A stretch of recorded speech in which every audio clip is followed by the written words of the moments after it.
Ty Schmidt, Green Bay Packer owner, man who got to see Matthew Stafford in Detroit for all those years. You got to be pumped up for this guy, old 9, getting a chance to get a dub in the big time, prime time playoff lights.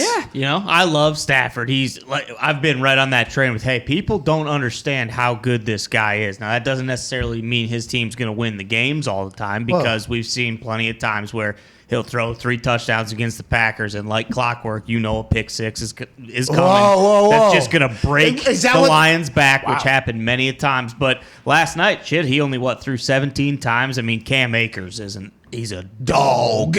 So him getting back, if OBJ's playing like that and Cooper Kupp, like they did look very good last night. But I think a lot of that is too that the Cardinals just didn't fucking show up at all. And Dirty is our graphics department. Yeah. Zito makes graphics. Yeah, too. Gump's Not really. together. Gump does some clip.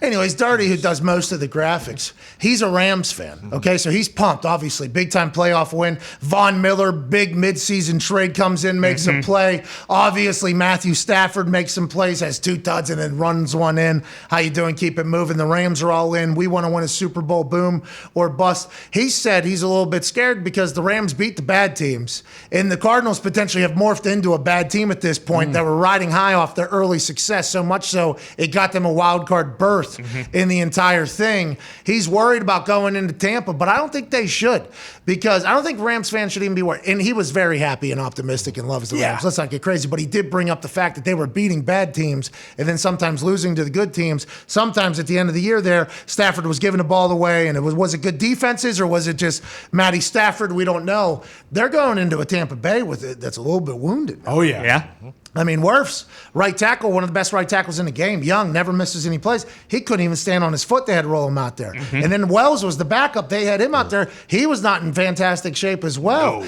The Tampa Bay, and Jensen, the center, is a little bit banged up. I mean, there is a lot of conversation around Tampa's health, how they're going to be, who's going to be on the field, how are they going to be on the field. And with Aaron Donald, who is a dog. He was trying to rake that guy's face. Oh, Get the fuck out of here. I mean, he choked him out. For being like defensive MVP and superstar, and for being as big, he is not scared to remind people that, hey, I do not play. Here for a reason. Hey, we're not playing football, okay? This is fighting football. Like, this is how I go. And I love it. Just strictly because he's from the town over from us, and I love that he is just known for being a fucking badass. Like, I enjoy that he's a tough dude, but let alone Von Miller and Aaron Donald, that entire defensive front. But if Tampa's beat up a little bit and they can't get rolling, and if Leonard Fournette is once again not playing, although Vaughn and Giovanni Bernard had great games, the Rams people have to feel pretty good about their matchup with Tampa, as opposed to having to go into Green Bay, Wisconsin, and take on a Green Bay Packers team that's getting everybody back healthy. This weekend is going to be fantastic. And congrats to Matthew Stafford getting a big-time win last night.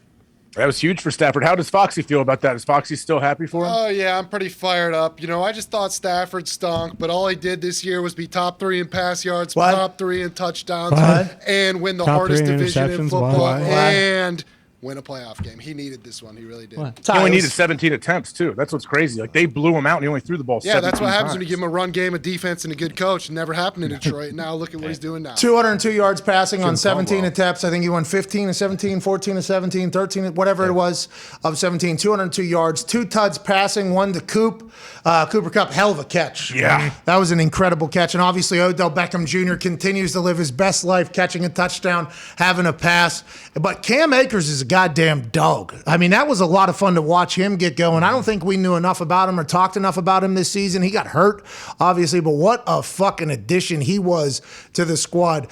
13 of 17, 202 yards, 2 pass TDs, 1 rush TD. That, by the way, why did we have to go to a commercial break?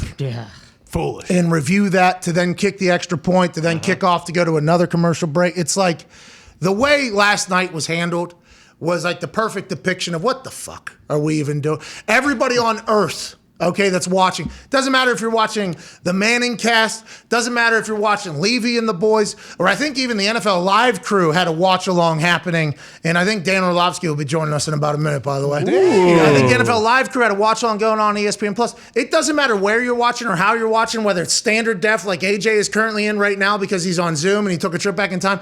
It was obvious to everybody as soon as you saw the overhead shot, oh, that's a touchdown. No. He still has to challenge it. We still have to do the entire song and fucking dance, and then whenever we get back into it, the ref has to be told to give the announcement. It's like, why are we even wasting this time? And then you compound that on top of the catch ruling via replay assist where they're talking, and then McVay's like, you're going to have to take another look at that, and then it gets overturned again. I mean, it was just, last night was a comedy of errors in the entire reffing process, and it was a blowout, so it's not that big of a conversation, but this shit's going to this is going to be a problem, and we're in the biggest time of the year right now, and they're not going to have it figured out ever. It's just going to be a continuing revolving door of cluster fuckery with that entire operation, dude. Let's talk about your lack of knowledge about playoff football. Matthew Stafford gets his first playoff win. Obviously, you know Matty well. You're in the same room as him. You're in Detroit with him. I assume you still contact with him. 17 attempts last night, obviously. 202 yards, 2 tuds passing, 1 rushing. Didn't need to review it. What are we even doing? We all see it in 4K. You have to be so pumped for your guy. It looks like they're humming right now. Why do you think that is the case? And do you like him going into Tampa? Yeah, I'm super happy for him, right? Because it breaks a little bit of the narrative about who he is as a player and whatnot. And obviously, he understands kind of the pressure that came off of everything this offseason and the move and whatnot. I think that, the Rams remind me a lot of who the Buccaneers were, honestly, last year. Super talented football team. But I had thought, and I think a lot of people felt this way, that they weren't doing the right stuff scheme-wise to kind of not only allow them to play to like their strengths, but not be so exposed to their weaknesses. And I think Sean's done a good job of getting back to some of the 2018 stuff, 2017 stuff that really made them good. And not only to help guys play well, again, Matthew and Odell and a guy like Tyler Higbee at tight end, but the weakest part of their offense is the internal 3 guys of their offensive line. And getting out of living in shotgun so much and putting Matthew under center and running the football a little bit more and utilizing the play action pass has not only helped him and some of the receivers, but also it's just protected some of their offensive line. So I think that's the big part. I think Cam Akers is huge. Cam looked, his vision and his physical play, his physical running last night, I think is really big going into next week. I feel good about them going to Tampa. The reality is that Sean should feel good. I think the last 2 times they've played, Sean's beaten them. They've scored a ton of points. Obviously, they played this year and they hung a ton on them. And we'll see what Tristan Wirfs' health is. I don't think Tampa can win if Tristan Wirfs doesn't play. So I just think he's that important to them. So, yeah, they should feel good. It's a huge game, obviously.